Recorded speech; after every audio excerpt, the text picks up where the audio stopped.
Hello students, question number 1 आपने complete कर लिया है और देखा है कि किसी भी इक्वेशन को हम कैसे सिंप्लीफाई करते हैं जिससे वो एक स्टैंडर्ड फॉर्मेट में आ जाती है। तो हमें उससे पता लग जाता है कि वो क्वाड्रेटिक इक्वेशन है या नहीं है। अब क्वेश्चन नंबर 2 की बारी है। क्वेश्चन नंबर 2 कहता है कि आपको फॉर्म करनी है quadratic equation. To form a quadratic equation यानी कि आपको जो भी केस स्टडी, जो भी क्वेश्चंस दे रखे हैं, जिस तरह का भी वो क्वेश्चंस है, क्या आप उस क्वेश्चन को एक प्रैक्टिकल लाइफ के अंदर कन्वर्ट कर सकते हैं? क्या उसकी एक क्वाड्रेटिक इक्वेशन बना सकते हैं? अगर बना सकते हैं तो बना देंगे, तो हम उसको इजीली सॉल्व कर देंगे। तो बेसिकली जैसे कि बच्चे पूछते हैं कि सर ये जो अलजेब्रा है हमारी लाइफ में कभी काम तो आता नहीं, हम पढ़ते क्यों हैं? तो यहां आपको समझ में आएगा कि अलजेब्रा आपकी लाइफ में काम आता है, सिंप्लीफाइड करने के लिए काम आता है। तो ये जो इक्वेशंस हैं, अगर आप इन इक्वेशंस को बना के समझ जाएंगे तो बहुत बड़ी बड़ी पजल्स जो आपके सामने आती हैं कई बार, उन पजल्स को सॉल्व करने के लिए आप अलजेब्रिक इक्वेशन बना दीजिए, तो आपके लिए पजल सॉल्व करना बड़ा आसान हो जाएगा। तो इसका यूज है, आप ऐसा ना समझें कि आपको जो पढ़ाया गया है या कुछ समझाया गया है वो बिना किसी भी यूसेज के आपको पढ़ाया जा रहा है। कुछ ना कुछ, कहीं ना कहीं मैथ्स का बहुत अच्छा यूसेज होता है। तो आप इस यूसेज को समझें और इसको बड़े अच्छे ढंग से पढ़ें, जिससे आपकी लाइफ में ये आपको कामयाबी दिलाने में महत्वपूर्ण आइडिया इससे निकलेगा। जिससे बेसिकली जो आपको बातें बतानी थी कि आपका जो इंटरेस्ट होता है मैथ्स के अंदर, वो इसलिए नहीं आ पाता, कहीं ना कहीं आपको ऐसा महसूस होता है कि ये आपकी लाइफ में कहीं भी काम नहीं आता। काम आता है मैथ्स का हर चीज, मैथ्स की छोटी सी चीज आपकी लाइफ में काम आती है। तो आपको मैंने इसका यूसेज भी समझा दिया है। तो चलिए अब करते हैं कि आपकी जो क्वाड्रेटिक इक्वेशन है वो कैसे बनाई जाती है according to the situation, according to the case study, जिससे आप बहुत सारी क्वेश्चंस को चुटकियों में सॉल्व कर लेंगे अगर आपसे क्वाड्रेटिक इक्वेशन बनाना आ गया तो। चलिए स्टार्ट करते हैं। Question number 2। क्वेश्चन नंबर 2 का फर्स्ट पार्ट बोलता है represent the following situation in the form of quadratic equation. First part है the area of a regular plot is 528 metre square, sorry, area of a rectangular plot, area of a rectangular plot is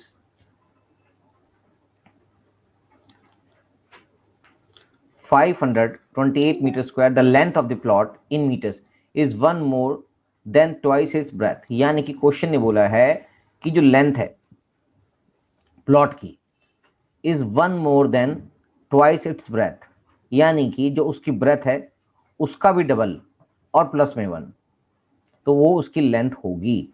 length जो है वो क्या होगा? उसकी breath का twice का +1। We need to find the length and breadth of the plot. तो अगर आप इसको वैसे कैलकुलेट करने में दिमाग लगाएंगे तो ये समझ नहीं आएगा। तो इसके लिए आप इसकी इक्वेशन बना दें। तो आप किसी भी तरह के प्लॉट के अंदर जो इस वाली कंडीशन को फुलफिल करता हो, चाहे उसकी एरिया जो है वो कितना भी क्वेश्चन में दे रखा हो, तो आप इस क्वेश्चन की मदद से इस तरह की किसी भी पजल को सॉल्व कर पाएंगे।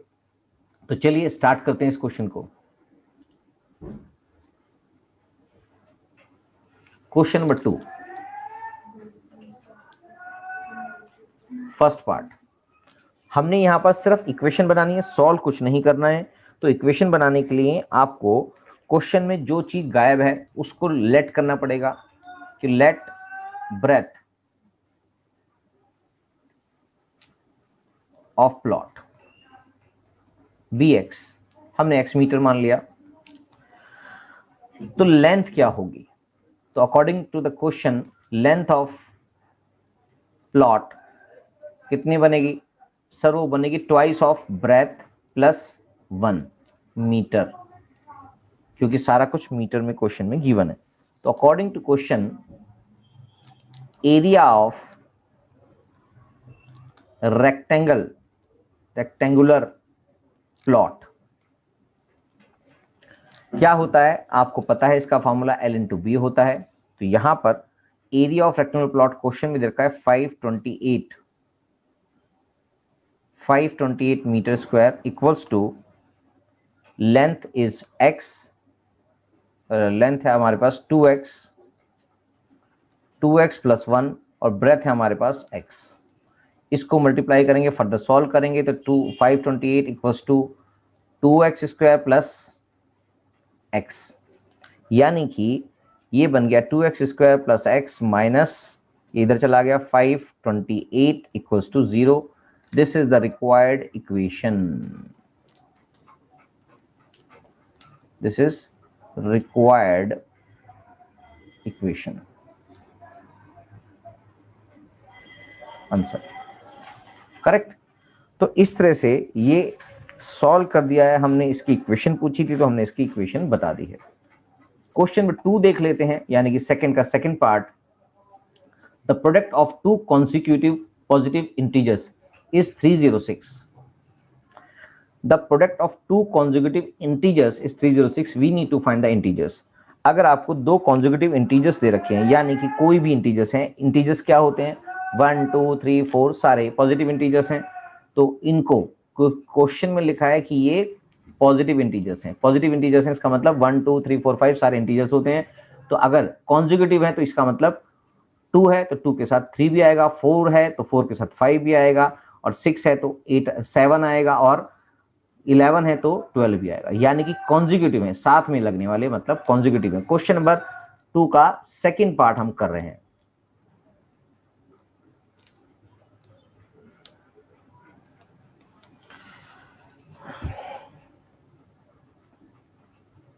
तो जो चीजें हमें नहीं पता है, late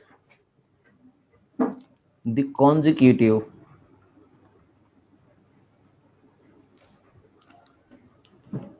positive consecutive integers be x and दूसरा क्या होगा x प्लस 1, यानी इससे नेक्स्ट होगा. तो अकॉर्डिंग टू क्वेश्चन, जो क्वेश्चन में स्टेटमेंट लिखी है वो ये लिखी है कि जो कॉन्जिक्यूटिव इंटीजर्स का प्रोडक्ट है वो क्या होगा. वो क्वेश्चन में बोला है वो 306 होता है. ये देखिए क्वेश्चन में लिखा है द प्रोडक्ट ऑफ, तो क्वेश्चन में ये दिया हुआ है कि इन दोनों का प्रोडक्ट 306 मीटर है, मतलब खाली यूनिट नहीं है. तो ये आ गया x² plus x minus 306 equals to 0. This is the required equation. क्या मेरी बात समझ में आ गई? तो बस इतना सही आपने करना था. क्वेश्चन नंबर 3, यानी कि इस इक्वेशन के बेसिस पर आप हजारों क्वेश्चन कर सकते हैं. अगर इन दोनों का प्रोडक्ट 529 होता, 9000 होता, कुछ भी होता, तो भी आपको इस इक्वेशन से निकलना है. तो बस यहां पर 9000 आ जाता 306 की जगह. तो आप इस तरह के कोई भी केस स्टडी को सॉल्व आराम से कर सकते हैं. थर्ड पॉइंट, थर्ड क्वेश्चन है इसका, सेकंड का third part. Rohan's mother is 26 years older than him. Rohan की एज पता नहीं है, मगर उसकी मदर उससे 26 ईयर्स बड़ी है. The product of their edges in years 3 years from now, यानी कि अभी से 3 साल बाद उन दोनों की एज का जो प्रोडक्ट है नाउ विल बी 360. उन दोनों की एज का जो प्रोडक्ट है आज से 3 साल बाद 360 हो जाएगा. We would like to find Mohan's present age, यानी कि मोहन की आज की एज कितनी है वो निकालनी है. तो जो चीज गायब है उसी को आप x मान लेंगे. लेट रोहन्स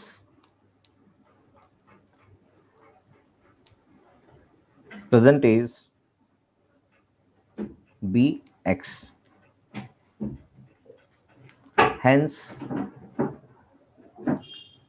his मदर से इस क्वेश्चन में दे रखा है present age. Mother's present age कितनी हुई? वो है सर x प्लस 26, यानी कि उसकी मदर आज उससे 26 ईयर्स बड़ी है. अगर हम यही बात 3 ईयर्स फ्रॉम हैंस बात करेंगे, 3 ईयर्स हैंस यानी 3 साल बाद, तो लिखेंगे जी रोहन से 3 साल बाद रोहन की एज क्या होगी? आज जो एज है उससे 3 साल बड़ी होगी. ऐसे ही रोहन्स मदर से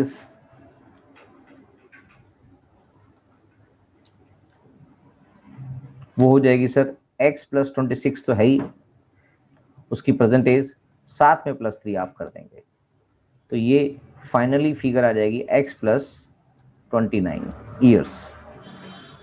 अब मैं इस क्वेश्चन इसको एज पर क्वेश्चन बना दूं अकॉर्डिंग टू क्वेश्चन। तो क्वेश्चन ने बोला कि इन दोनों की एज का जो प्रोडक्ट है 3 साल बाद जो प्रोडक्ट होगा वो आएगा 360। तो मैंने क्वेश्चन के हिसाब से एक इक्वेशन में इसको फीड कर दिया। इक्वेशन सॉल्व करेंगे, x square plus 29x plus 3x plus 27 और बचे 2 6 और 2 8 इक्वल्स टू 360। फर्दर सॉल्व करेंगे, एक्स स्क्वायर प्लस ये 30 आ गया, 30x प्लस में 87 माइनस में 360 इक्वल्स टू 0। फाइनली फिगर जो आएगी ये 30 नहीं है 32 होगा, राइट। फाइनली फिगर आएगी x square plus 32x plus में इसको माइनस कर देते हैं 23 और माइनस कर देते हैं तो ये आ गया 273 माइनस की फिगर आएगी क्योंकि माइनस की फिगर बड़ी है, equals to 0। This is the required equation. ऐसी इक्वेशन ऐसे बनाई है कि अगर इस तरह का कोई केस आता है तो आपको इस इक्वेशन के जरिए किसी भी तरह का सोल्यूशन मिल सकता है। अभी इनको सॉल्व नहीं कर रहे हैं, सिर्फ इक्वेशन बना रहे हैं। अब अगले चैप्टर में अगली एक्सरसाइज में आप इसको सोल्यूशन भी ढूंढेंगे कि इसका सोल्यूशन कैसे किया जाता है, यानी कि इस तरह की केस स्टडी के अंदर आप ऐसी इक्वेशन बनाकर किस तरह से उनका आंसर निकाल सकते हैं। या तो हमने रोहन की एज को x माना है तो x ही चल रहा है, हमने रोहन की एक्चुअली एज नहीं निकाली है, सिर्फ उससे जो सॉल्यूशन होगा उस तरह की इक्वेशन निकाली है। तो क्वेश्चन नंबर सेकंड का हमारे पास है, हमने कर लिया है थर्ड पार्ट। फोर्थ पार्ट करते हैं। फोर्थ पार्ट है हमारे पास, a train travels a distance of 480 kilometre at a uniform speed. 480 kilometre run कर रही है एक ट्रेवल कर रही है एक ट्रेन यूनिफॉर्म स्पीड से। इंपॉर्टेंट क्या है, यूनिफॉर्म स्पीड है, इसका मतलब वो लगातार सेम स्पीड से चल रही है। If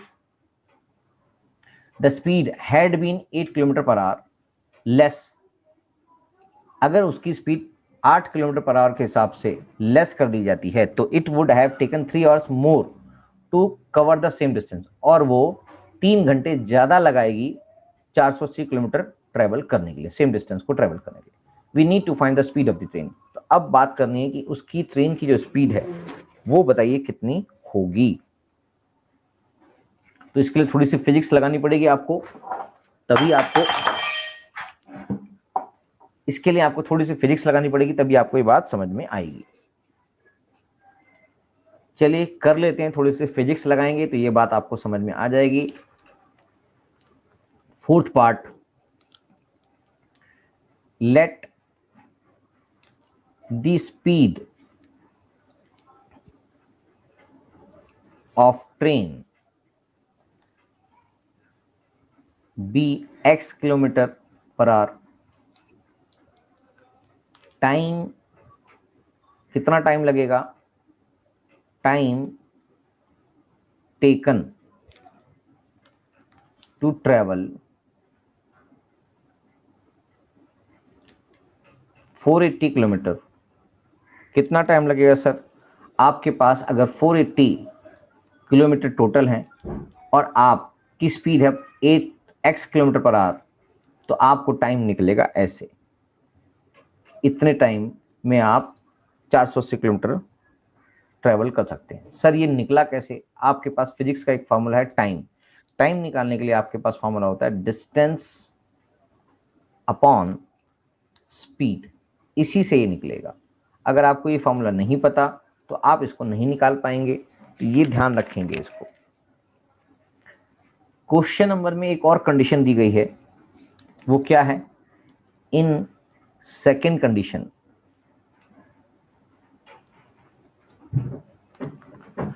late the speed of the train कितनी होगी। उसने बोला कि यहां पर जो x की स्पीड चल रही है वो 8 किलोमीटर पर आवर के हिसाब से कम कर दी जाती है। तो टाइम टेकन कितना हो गया, time taken to cover 480 kilometre, formula ऊपर वाला ही है, टाइम निकालने के लिए आपको पता है डिस्टेंस कितना है सर, डिस्टेंस अभी भी इतना ही है और स्पीड कम हो गई है 8 किलोमीटर पर आवर के हिसाब से, तो ये आपके पास टाइम आ गया है। क्या ये बात समझ में आ गई है? अब क्वेश्चन में बोल रहे हैं कि अकॉर्डिंग टू क्वेश्चन, कि जो क्वेश्चन में टाइम गिवन है एज पर क्वेश्चन,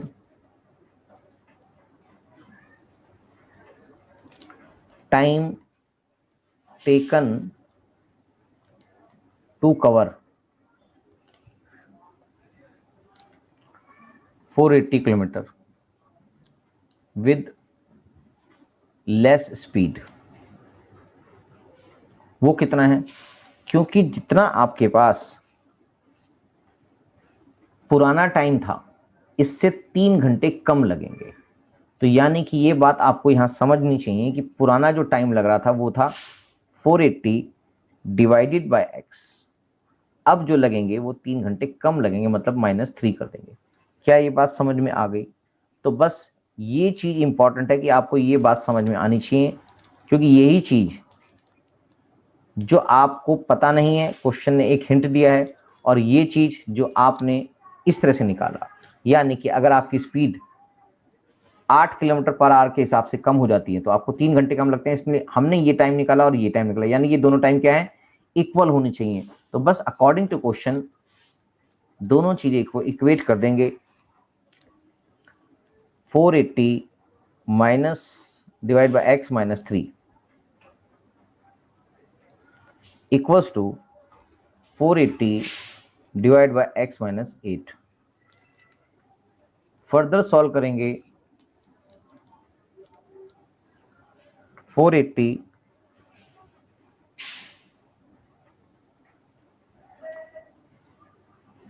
माइनस में चलो ये डिवाइड बाय x माइनस में 3 मल्टीप्लाई बाय में क्रॉस मल्टीप्लिकेशन हो रहा है, यहाँ पर मैं इसको पूरा एक ही मान लेता हूँ या इसको सॉल्व कर लेता हूँ पहले, इट इज बेटर कि हम इसको सॉल्व कर लें। तो लिख देते हैं 480 माइनस 3x अपॉन में x इक्वल्स टू 480 अपॉन में x माइनस 8, फिर क्रॉस मल्टीप्लिकेशन कर देते हैं x minus 8 multiply by 480 minus 3x equals to 480x। Further solve करेंगे तो ये आ गया 480x minus 3x square minus 80 6 और 12 और 6 18 और फिर आ गया प्लस 24x, इसको इधर ले आएंगे minus 480x equals to 0, plus 480x minus 480x cancel हो गया है। बचेगा क्या? बचेगा माइनस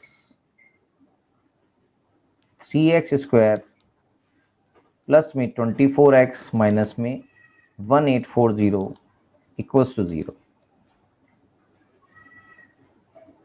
कॉमन यहां पर सब में माइनस निकाल लेंगे जिससे माइनस की फिगर हट जाएगी। ये भी फाइनल आंसर है, मगर माइनस की फिगर हटाने के लिए हम इसको ऐसा करते हैं। तो क्या अब हम इसको सॉल्व कर सकते हैं?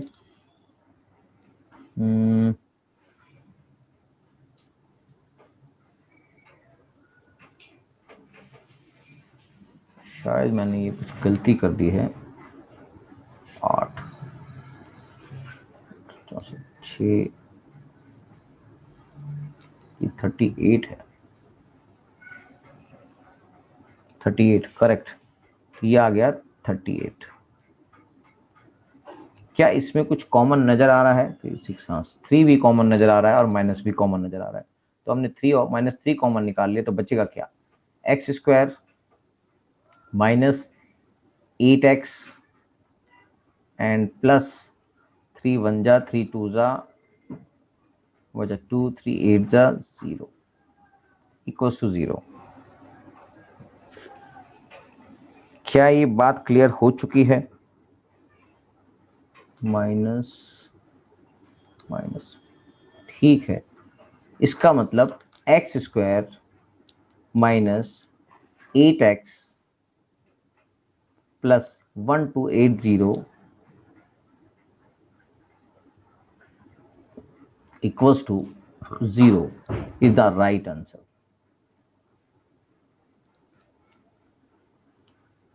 Required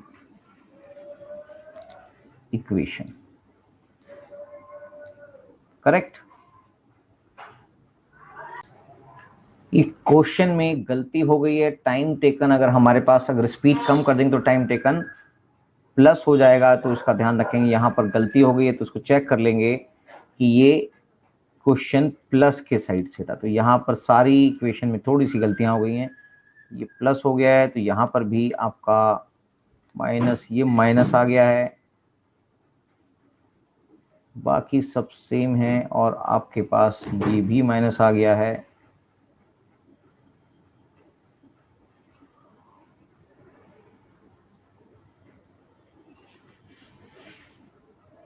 ये आ गया 480x minus plus 3x square minus इतना, और ये भी -24 है। करेक्ट।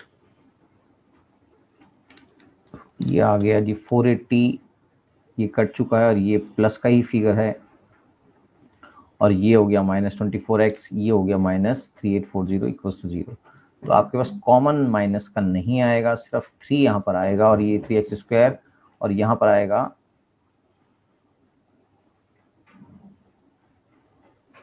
-8x, और यहाँ पर आएगा माइनस की फिगर लानी थी, यहाँ पर माइनस की फिगर आएगी, माइनस की फिगर। बाकी rest of the questions are same, यानी कि सिर्फ आपकी एक गलती हुई है, सिर्फ नहीं, ये तो गलती है, चाहे कैसी भी हो। तो ये ध्यान रखेंगे कि हमने यहाँ पर छोटी सी गलती कर दी थी, आंसर तो आपका फिगर्स में सेम आ रहा था, मगर उनके साइन में चेंज आ गया, तो इक्वेशन गलत हो सकती है, तो इक्वेशन सही ऐसे होगी। This is the right required equation answer. Question number 4 यानी कि सेकंड का 4th पार्ट भी कंप्लीट हो गया है। अगली एक्सरसाइज पर चलेंगे। अगली एक्सरसाइज के अंदर आपके पास इन क्वेश्चंस से, जो आपने अभी क्वेश्चंस किए हैं, इनसे जो भी इक्वेशन आपने बनाई है, इनके सॉल्यूशन करना सिखाया जाएगा। तो तब तक के लिए आप इसकी प्रैक्टिस करें, अगले एक्सरसाइज पर चलते हैं फिर। Thank you.